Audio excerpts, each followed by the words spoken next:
considered the list of candidates presented by its interview committee and at the end of deliberations recommended the appointment of 6 heads of court and 5 judges of Plateau State High Court. The Nigeria Civil Society Coalition and other civil society groups say Nigerians should hold the leadership of the Independent National Electoral Commission (INEC) accountable to conduct free and fair governorship and state houses of assembly elections tomorrow. In a bid to help prevent disruption of elections, identified violent-prone areas to include Lagos, Rivers, Imo, Abia, Ebonyi, Enugu, and Kano states. The group said INEC was expected to have taken lessons from the challenges experienced during the presidential and National Assembly elections and must have made adequate arrangements to forestall the recurrence of the gaps observed during the elections. The security situation across the country appears tense, with reports of violence, kidnapping and assassination in several states, including Lagos, Rivers, Imo, Abia, Ebonyi, Enugu, and Kano.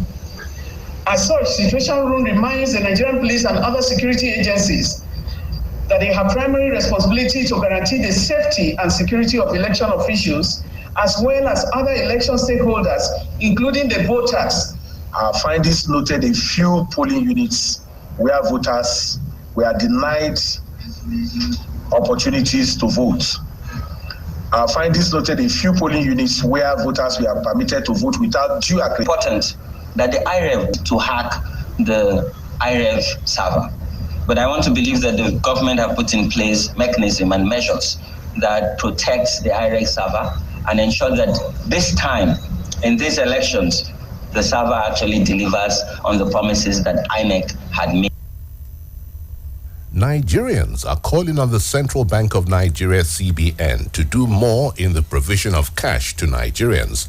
This follows the protracted difficulties experienced by bank customers in accessing their cash.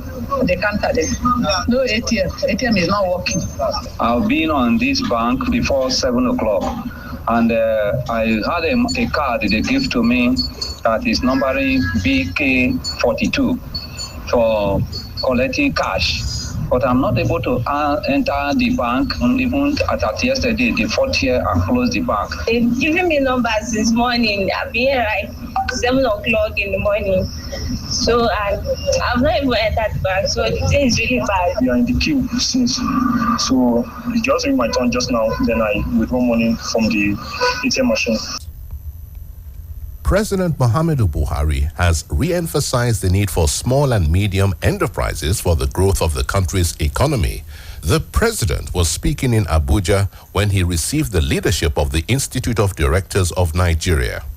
I was particularly interested to learn that you not only cater to large corporates, but are aware that for any economy to grow and create jobs, we need an equally vibrant and successful small and medium enterprise sector.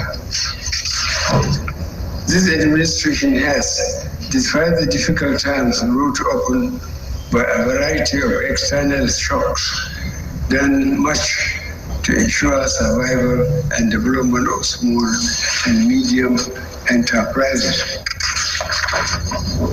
I'm confident that this act will go some way in improving our business environment, especially for the micro, small, and medium enterprises. In foreign news, at least 5 people have died in northwest Tanzania from an unidentified illness. Officials say 7 cases have so far been reported in Kagera region, and the authorities have dispatched a team of doctors to diagnose the disease. Health authorities in the East African country have described the illness as strange. The symptoms include fever, headaches, fatigue, and nosebleeds, according to the government's chief medical officer, Tumani Nagu. Ugandan President Yoweri Museveni has accused Western countries of imposing gay rights on African nations as lawmakers in the country prepare to vote on an anti-LGBT bill. The bill, introduced earlier this month, proposes tougher penalties for same-sex relations in a country where homosexuality is already legal. It has sparked criticism from human rights groups. In an address to Parliament Thursday, President Museveni said Western threats of sanctions on African countries opposed to homosexuality were hypocritical because the West also has some weird cultures. In sports, holders Real Madrid will play Chelsea in the quarter-finals of the Champions League, while Manchester City were paired with Pep Guardiola's former side Bayern Munich in Friday's draw. Serie A leaders Napoli take on AC Milan in an all-Italian showdown, and Inter Milan faces Portuguese league leaders Benfica. The winners of Real's tie against Chelsea will go on to face either City or Bayern in the semi-finals, throwing open the possibility of an all-English last four tie.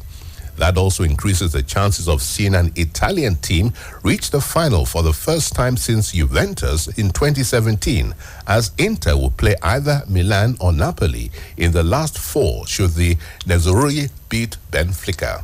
The quarter-final first legs will be played on April 11th and 12th, with Real entertaining Chelsea at the Santiago Bernabeu first, before traveling to London for the return a week later, and City at home to Bayern first. Inter were drawn to play Benfica at home initially, but will now travel to Lisbon for the first leg to avoid a clash with AC Milan meeting with Napoli at San Siro. The semi-finals will be played in May, with the final in Istanbul scheduled for Saturday, June the 30th. Hundreds of people, including Ghana's president, are paying their last respects to Christian Atsu, who died in last month's earthquake in Turkey. His funeral is being held outside State House in Ghana's capital of Accra. The footballer's widow, Maria Claire Rupio, read a moving tribute. She was, however, overcome with emotion and handed her speech to Atsu's sister to read.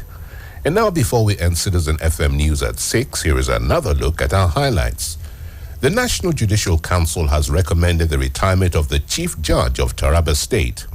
Civil society organizations in Nigeria have tasked INEC ahead of Saturday's election. Holders Real Madrid are to play Chelsea in the Champions League quarter-finals. And that has been Citizen FM News at 6. I am Bolawala Makinde. The news was edited by Lawrence Omoete. Do follow us on social media. Facebook at Citizen FM Abuja, Instagram at Citizen FM 937, and Twitter at Citizen FM 937. Good evening.